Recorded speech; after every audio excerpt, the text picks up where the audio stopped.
Ladies and gentlemen, this is Cat Williams, and you are listening to 3 Point Conversion Radio.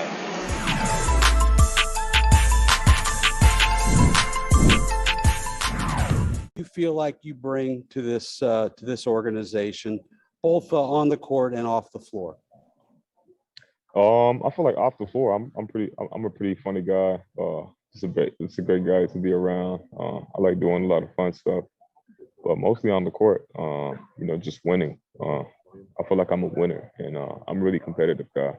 So just coming to the team, first day of practice, it's gonna be really cool because I like to compete, and yeah. Thank you. Go ahead. I've been Wayne Hotchkiss, Pacers.com. Congratulations. Thank you. Kevin Pritchard said before the draft that it was really important to him to find someone who wanted to come to Indiana and be a part of what he's building there. Right. What entices you? What excites you about being a part of this Pacers team? Just the staff in general. The staff it was really good to me when I went there for my team workout, and I feel like they really believe in me. They really believe in myself. So I feel like having the people that trust me, that be a part of for the next 4 years, trusting into my just trusting my game in general. It's great. Tony East. Bennedict, you had a workout with the Pacers. How did that go, and what are your impressions of this team now that you're a part of it? I would like to say my workout was pretty good. I did a lot of things, and I think I was really able to show how a player I was and my shooting ability. That was pretty much it. Can you say you had a question too? Can you repeat? Yeah, what are just your general impressions of the franchise? They have a guy like Tyrese Halliburton. How you fit in with this team? It's really great, having a guy like Tyrese, which is a leader and who likes to pass the ball and just lead a team in general. It's really what I'm looking forward to play with. He will be my point guard. So just me being around and just keep learning every day will be a great thing. Kevin Brockway, go ahead. Yeah, Kevin. Just curious about the NBA Academy in Mexico City. What did you get out of those 2 years to kind of prepare you for Arizona? And how do you think it may even translate being exposed to that coming into your rookie year? Basically, I went to the academy when I was 16. I just turned 16 and going to the NBA Academy.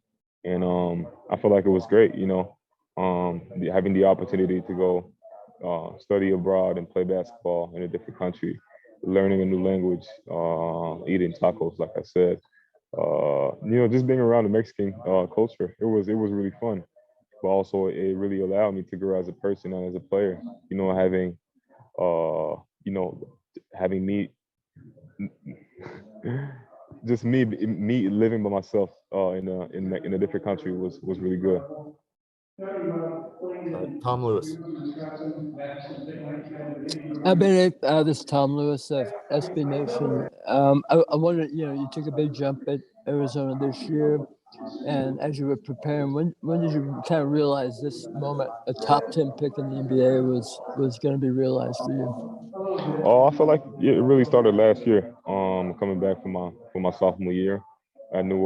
There was a lot of things that I needed to improve, but just going back to college and betting on myself to improve every day and becoming, a top pick in the draft was one thing I was looking forward when I stayed another year.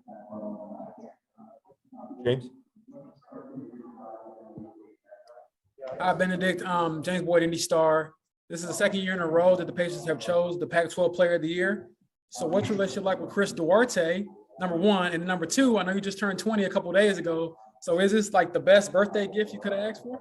For sure. It is for sure the best birthday gift I could have, asked for. And, Pac-12 Player of the Year, basically back-to-back is really, we're going to have to figure out between me and Chris, who's the real Pac-12 Player of the Year. So I'm really excited. Bob, go ahead. Yeah, Bennedict, Bob Kravitz with The Athletic here in Indianapolis. You've had a lot of challenges in your life growing up. What are some of the things that maybe you think back on as you embrace this moment, and how did it help you grow as a person? I would say the main thing is, when I lost my brother, I was 12. and I felt like I needed to become the man of the house.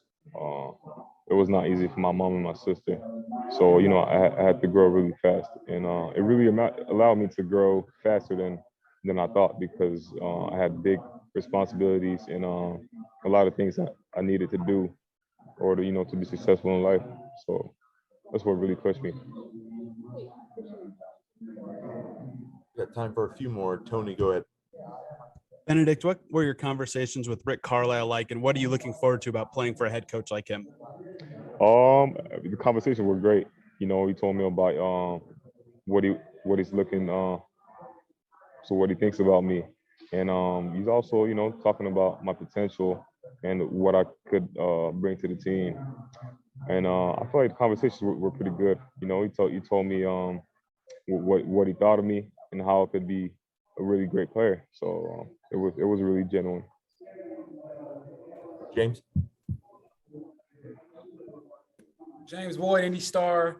Benedict, I know, you talked about your brother, but what did it mean to share this moment with your mom and your sister and have them there with you, looking fresh, on the big stage? Right. Thank you. I mean, it meant everything for me and my family. I'm the first one in my family to get drafted. It was a really, a great night, to be honest. I'll wake up tomorrow and be a Pacer, and this the only gift I could really ask for my birthday, and it's really a dream coming true. So it's great. Bob, go ahead. Yeah, Bob Kravitz with The Athletic. So this is a pretty good celebration, but will you celebrate tonight before you hop on a plane to Indianapolis? Just celebrate by having food with my family and friends, cooling down before the storm because I'm really excited to get to Indiana and get to work. Do you know much of anything about Indiana? Have you been? Do you know much about it? Oh, it was actually my first. It was my second time going to Indiana. I went one time. We were supposed to land in Champaign, and we landed in we landed in Indiana. I'm sorry, Mom. We landed in Indiana, and it was pretty hard. The weather was bad. We were supposed to play Illinois, but I feel like it ended up being good. Any other questions before we wrap here? I got one more. All right. Benedict, what lessons did you learn from your mom and your sister that you carry with you now? And what do those two women mean to you and how you became a man? Basically, just the biggest advice they gave me is don't ever let nobody tell you can't do anything. And to this day, I stand by this quote because it means everything to me. I've never wasn't able to do something because I always believe in myself. So that's the biggest quote. Having my sister and my mom besides me all the time, it's great because it's my heart.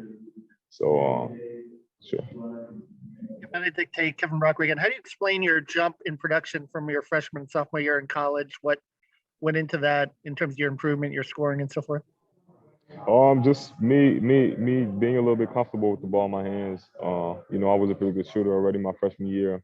With having Tommy Lloyd putting me into a lot of ball screens helped me.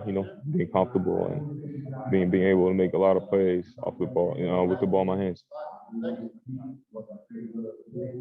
All right. I think that's it for us here. Benedict, I appreciate the time. Enjoy the night. We'll see you tomorrow. Thank you. Cool. Thank you.